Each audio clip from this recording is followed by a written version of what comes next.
Thank you for joining us for another episode in the Heart NSTA Trust's lecture series, The Heartbeat. I'm your host, Kevin Baxter. In this session, we dig deep to find the hidden treasures in soil. This presentation will help future agriculturists and gardeners to 1. Identify basic soil types, and 2. Identify crop nutrition and fertilizer needs.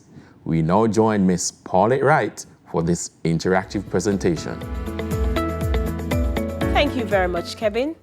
In this session, we are going to be dealing with the basic soil types and the nutrition. Now, if you stand outside on a rainy day and you see the water running, you see it looks quite muddy. That is because we have some soil in the water. But what is soil, you would ask? Isn't soil just dirt? No. For the agriculturist, soil is not just dirt. Soil forms the upper surface of the earth's crust. And it is very important to the agriculturists because it is where we have our plants anchored. It is where we get nutrients from for our plants. It provides the air for our plants. So for the agriculturists, the horticulturists, soils becomes very important.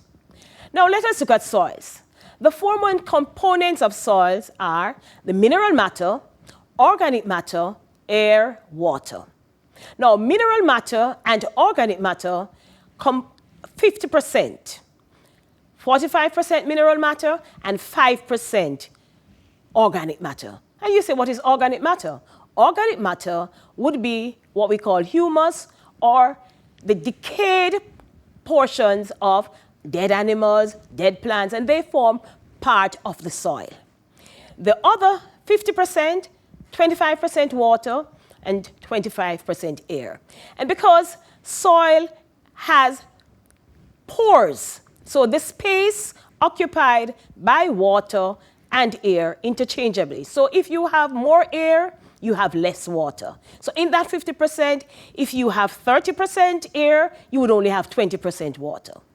However, for the organic matter and the mineral matter, they are basically 45% organic mineral matter and 5% organic matter. We look at the components of soil, but if you drive along the road, especially in the highway, and you see the soil, you see different layers of soil. Now let us look at what exactly we are seeing when we pass the highway and look at the soil. We see what we call the uppermost layer, which is usually regarded as the organic matter or the horizon O. But when you go into your garden and you are planting your garden, you don't want only that. You want the other part, which is the topsoil, which is regarded as horizon A. In horizon A, you have the topsoil, you have your nutrients, and that is where you want to grow your plants. However, because of the nature of soils, sometimes portions of the soil is leached out, and that goes into what we call the elevation horizon, which is horizon E. Now, some of the nutrients from the topsoil will be leached down there. You move now to, and you see another area with another color, and that is the subsoil. Now, the subsoil is normally closely compact and thicker. It's a little bit harder to work. So when you're in your garden, you're mainly working in your topsoil. But as we said, soil is the uppermost layer of the earth's crust. But what is soil made up of? Soil is made from the weathering of rocks. Believe it or not, it takes about 400 years to get you just a little bit, an inch of soil. So it's important for us to understand that the soil types are affected by the parent material, and that is what we find in Horizon C. Now, having left Horizon C, most times we don't see the Horizon R, because that is much more, that's deeper, and that is what we recorded as the bedrock. Now, let us review that. The soil profile, it's the vertical section through the soil from the top layer to the bedrock. And so, to easily remember it, we say O, A, E, B, C, R. And as a friend has said, and when she teaches her students, she says, overall, every boy cries Ray, And so you are able to remind yourself of the different horizons in the soil profile. So what are the soil horizons again? We have O, A, E, B, C, and R. So when you look again, as you pass the highway and you see the different layers, you are going to be better able to identify them. Let's move on to what is in the soil. The soil characteristics. The main components of soil, as we said before, they are the ones that give the soil the characteristics. So you have what we call the texture. Now, the texture is that if you put the soil in your hand and you feel it, then it will tell you what the texture is. Now, you have sand, and if you feel it, it is going to be coarse. You have silt. It's not as coarse as sand, but it's not as smooth as the clay. And the clay particles are the smallest. You can't see them with your naked eyes. The silt particles, you can't see either, but they are a little bigger than the clay. But the sand particles are bigger, and you can see them. When you look at the soil and you see the various colors, you see red soil, you see gray, and you see what we call mottled soil. Those are telling you a story. When it is red, you tell you that it has a lot of iron in there. When it is brown, it is telling you that there's quite a bit of humus material in there. And so we look at texture, which tells you how the soil feels. We look at color, which tells you how it looks. We're going to look now at the other thing about soils, which is structure, which is usually the arrangement of the soil particles. Now, the soil particles are small particles, and they are arranged in a particular way and give what they call the structure. Now, when you're managing soils, you can change the structure by doing a number of things, but you cannot change the texture, and the color will stay. Another characteristic of soil is the moisture, the amount of water that the soil is able to hold, or the amount of moisture that can pass through. Now, when you are looking at soils, there are some soil types that do not hold water very well, and while there are others that hold it much better. And so we will look at that a little later for us to look at some of the soil types about that fact. Now, the other factor is the humus. And of course, we explained already that the humus is from the decayed animals and plants, and that makes up most of the top layer of the soil, which is horizon O. Now, we look at another factor, a characteristics of soil. This is the pH value. And that's very important for the agriculturists, because it depends on the pH of the soil, then certain crops can be grown in that soil, while other crops will not manage that very well. What we normally do, what we call add some conditioner to the soil.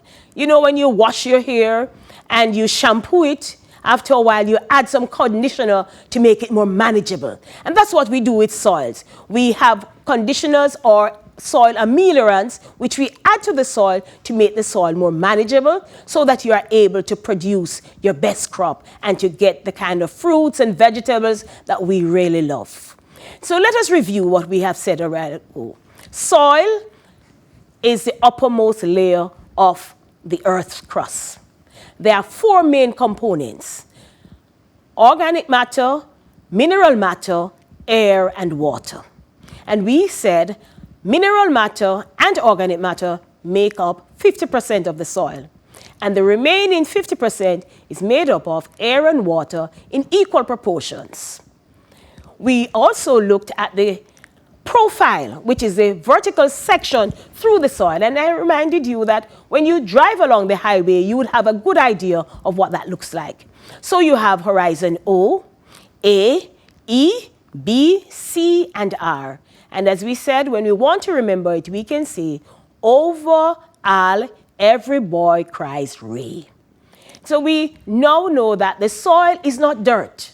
It's a very important component that is very important to the agriculturists, although soil is not the only thing you can grow plants in, because more recently we have been looking at growing plants in water. We have been hearing about hydroponics, but most of us use soil to grow our plants. In the next session, we'll be looking at the different kinds of soil, and we'll look at the texture of some of the soil. We'll see the color and the structure to some extent. And we will not be measuring the pH, but I'll discuss with you what the pH significance is for managing the soil. Okay, you are in your field, and as a farmer, you want to know what type of soil you have. There are different methods of identifying the soil type. Today, we are going to be looking at what we call the field test method. That is the FEEL, how the soil feels. Now, we have sand, as we said to you. Now, sand, when you wet it and you roll it, it doesn't form a shape.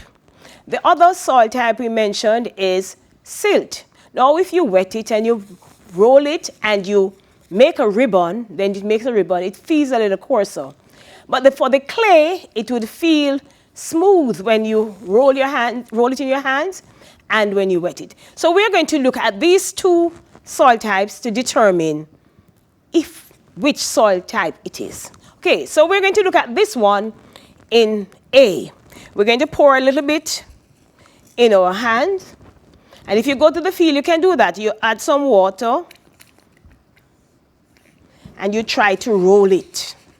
You realize that it is not forming any shape. And if you try to do something with it, you cannot get a ribbon. So if you go into your field and realize that when you get your soil, when you roll it, it doesn't form a shape. And when you try to make a ribbon, it doesn't make a ribbon, then you know it is soil. So we would say, no, this is sand. No, this is sand. Okay. Now, when we take another sample and we feel it, we feel how it is, right? You add the water. We add the water, we squeeze it, and we see it's coming together. And when we get it, we can get a ball. So it's forming a shape. Now, you see, so it means that it is not sandy. It has some clay in there, some silt in there, but we're going to roll it. And when we're going to do that, we're going to press it out with our thumb. Use our thumb to press it out. And then we are going to see if we can get you know, when you're cooking stew peas, you make what we call spinners. So use the soil to make spinners. And so we look at it now. So you notice that it is giving you a ribbon. If when you feel it, it's a bit smooth, then you say it should have some clay in there. So you see your ribbon? Now, if you are able to bend it and it breaks, you know it's more loam than clay. If you are able to have it bend and not break, then you have a clay soil. So we are going to say, no, this would be loam. Now, we do all of this to ensure that we have the soil type. Let's do it again so that we know exactly what we're doing. We say this is sand. Why? Because when we put water in there, add the water to it, we do not get a shape. See, we're trying to make a ball, we cannot get a ball because it's sand. And if you try to make a ribbon from it, we do not get that. So we know if we go into our field and see this, one of the things about this though, once you have this soil type in your field, it requires some management. It means that water is going to pass through very quickly. So if you look here, you put the water and you see the water going through it very quickly. That's one of the characteristics of sand. The water goes through very quickly. Now, on the other hand, we have what we call the loam. And when we say loam, it's a mixture of sand, silt, and clay. This one, we say, is clay loam. And if we add the water, you notice you're not seeing the water going through as quickly.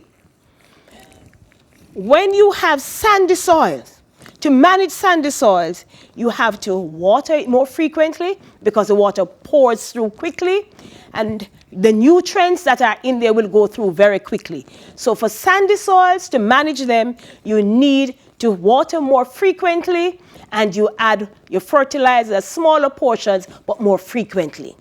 On the other hand, when you look at your loam, whether it's clay loam, sandy loam, because one of the things is that the texture that is more prevalent is how you get the name. So if you have more sand in there than the other, you would have sandy loam.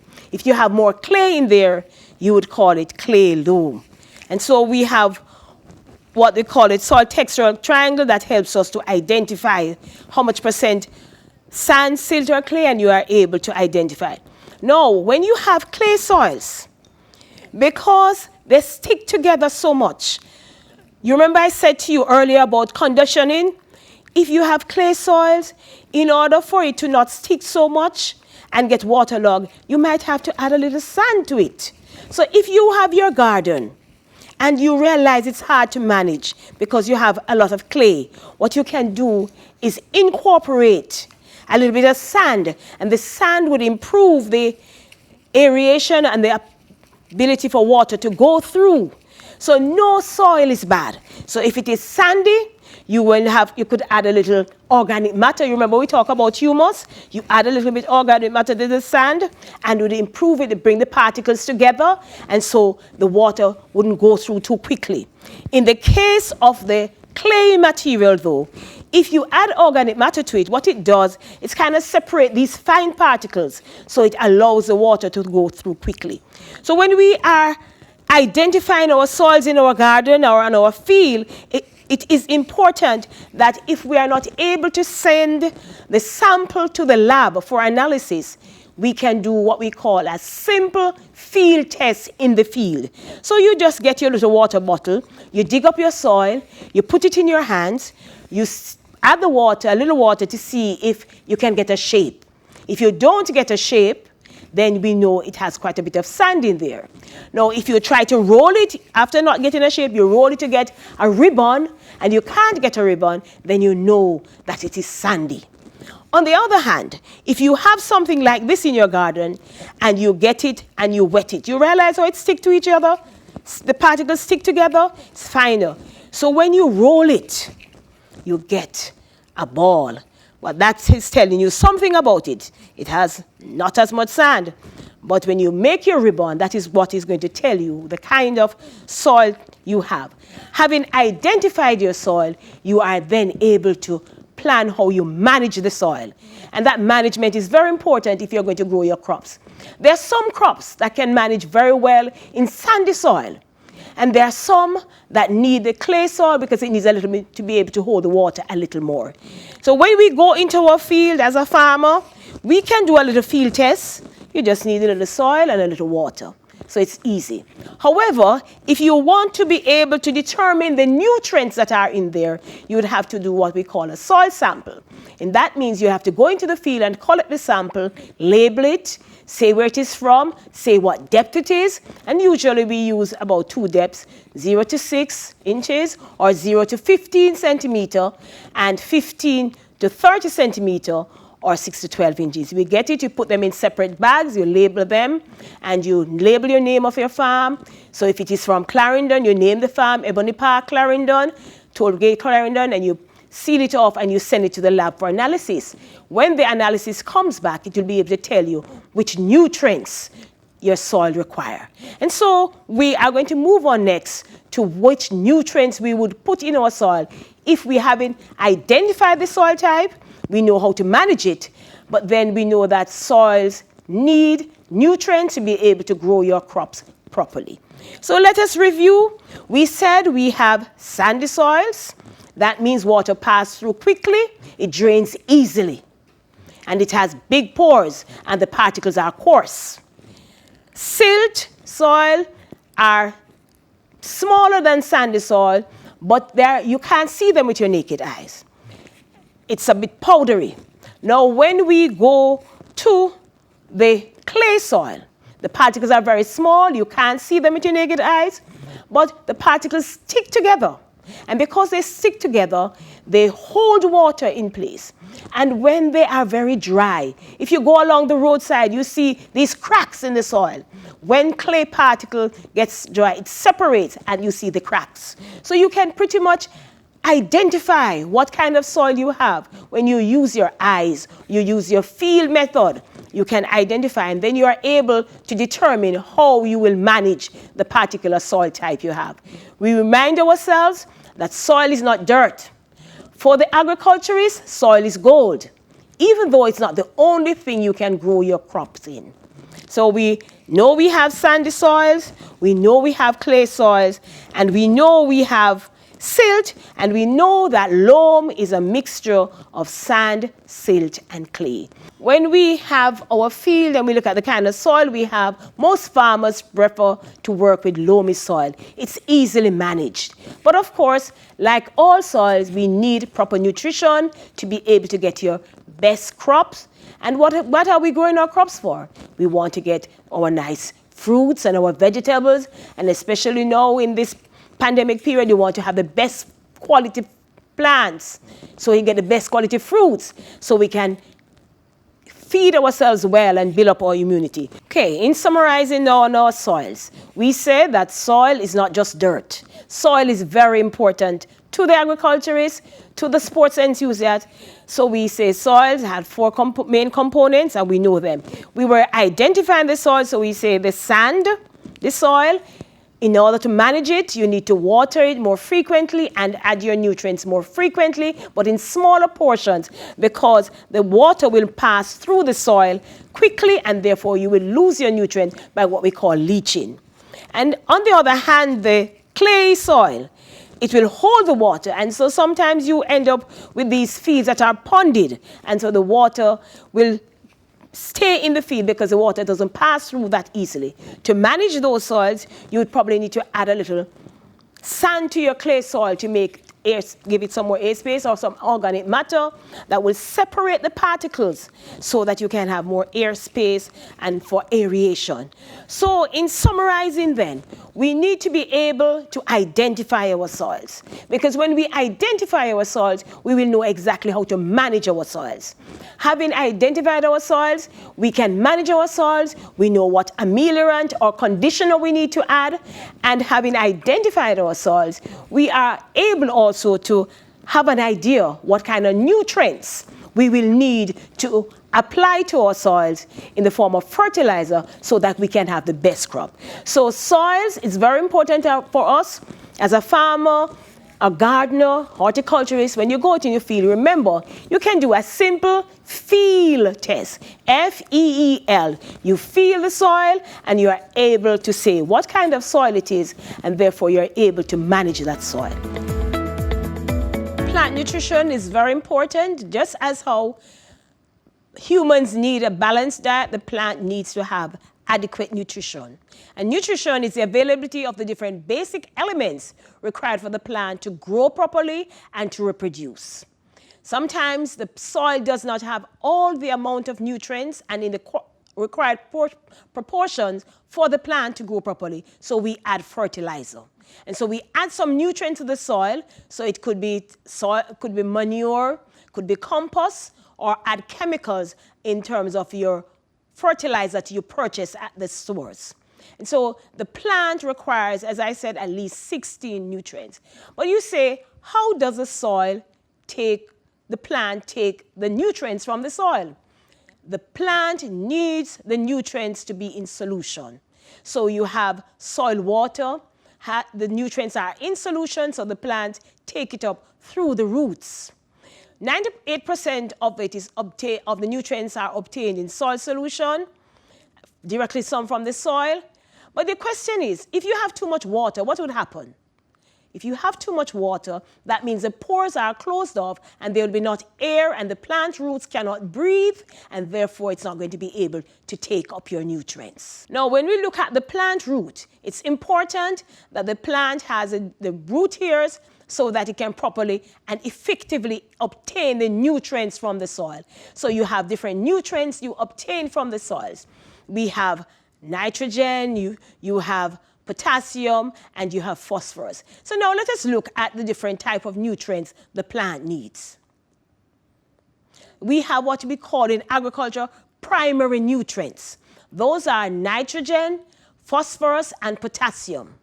They are regarded with secondary nutrients as macronutrients. What do we say? Why do we say macronutrients? It means that plants would need them in large quantities. So you have nitrogen, phosphorus, and potassium. Those are the three primary nutrients. And if you buy a bag of fertilizer and you look at the bag of fertilizer, you see NPK. And you see some numbers which would indicate the percentage of each nutrient that is in the fertilizer. And then you have other nutrients that are required for the plant. So you have carbon, hydrogen, and oxygen, which you get from the air. And you have the other secondary nutrients, which are calcium, magnesium, and sulfur. Now, if your plant receives too much nutrients, then you could end up with what we call plant toxicity. So the primary nutrients we say are nitrogen. It is needed for vegetative growth and the dark leaf color that we see. So if we don't have enough nitrogen, which is easily leached out because when it rains and the water comes, it can leach out your nitrogen. So nitrogen is one of the most important nutrients. When you go to your field and you look at your field and you see the plant not growing very well and you see the color change, that helps us to identify that it is lacking some nutrients. And that is what we call deficiency. So when we see the yellowing of the leaves, it is called chlorosis. Now, when you go into your corn or any field and you look at it and you see these yellow streaks, you can say, oh, my plant needs a little bit more nitrogen. Couldn't you? Now, another primary nutrient for the plant is the phosphorus. It's important for seedling and the young plants to grow well and develop a good root system. Remember, we said the plant takes its nutrients by the root. It therefore is very important for the plant to have a good root system. And that is why we need our phosphorus, another primary element. And we sometimes hear about phosphate. That's another name for phosphorus.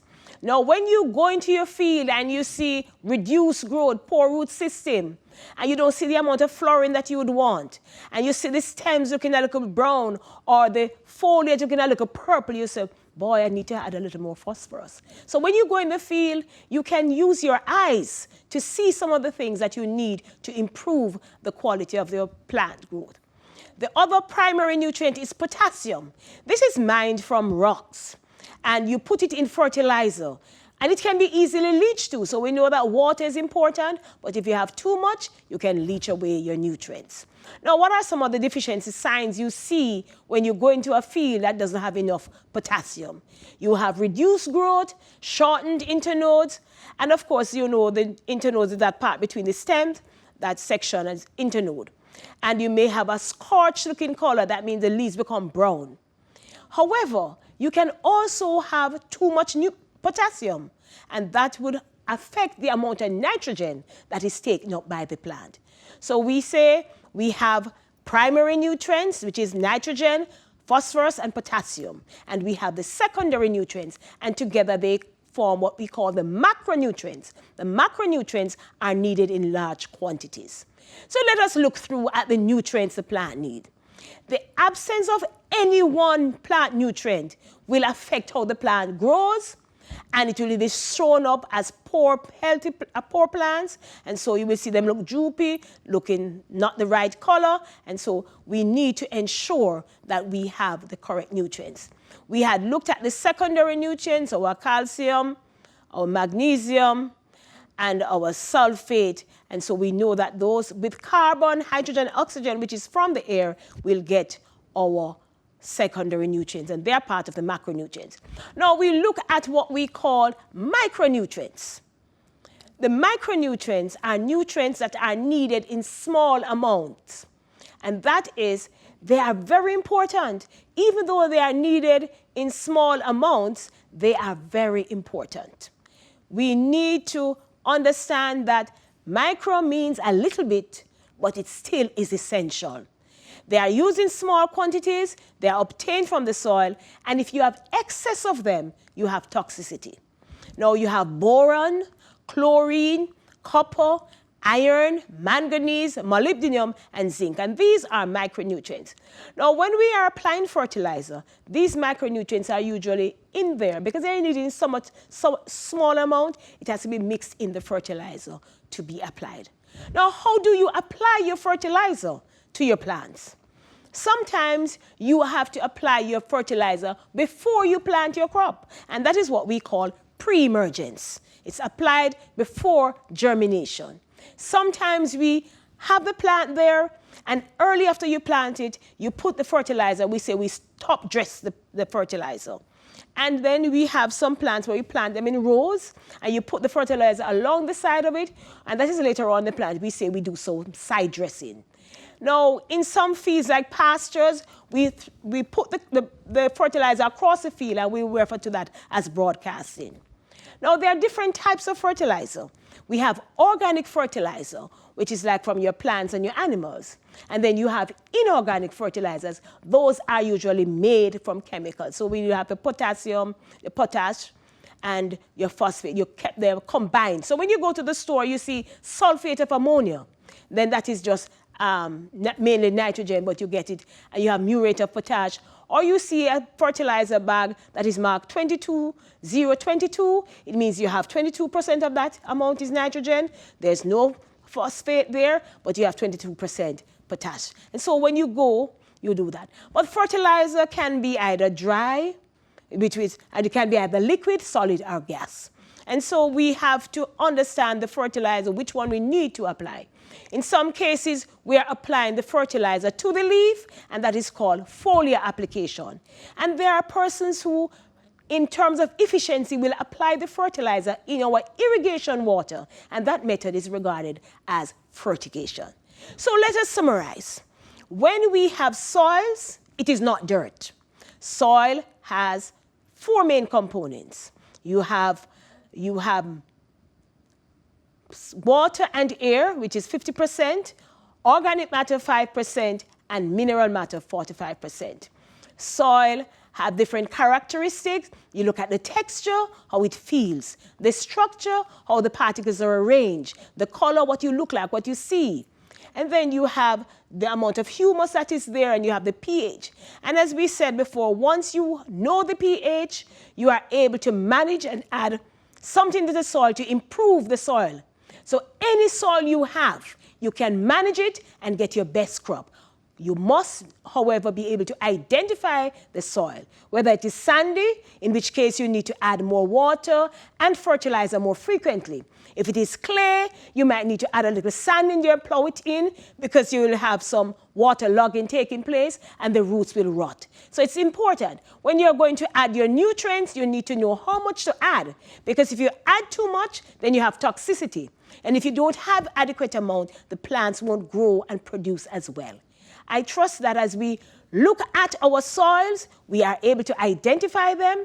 Once we are able to identify them, we are able to manage them and apply the required nutrients so that we get our best plants, to get our best crops, and to get some nice juicy mangoes or some nice tomatoes or gungo peas, whatever you want to grow. And of course, our lovely orchids.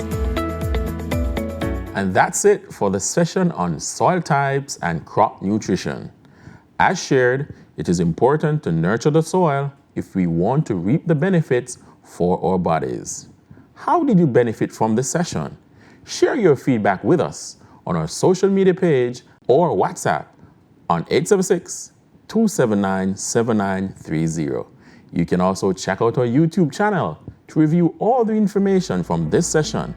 I am Kevin Baxter. Join us again next time for another Heartbeat.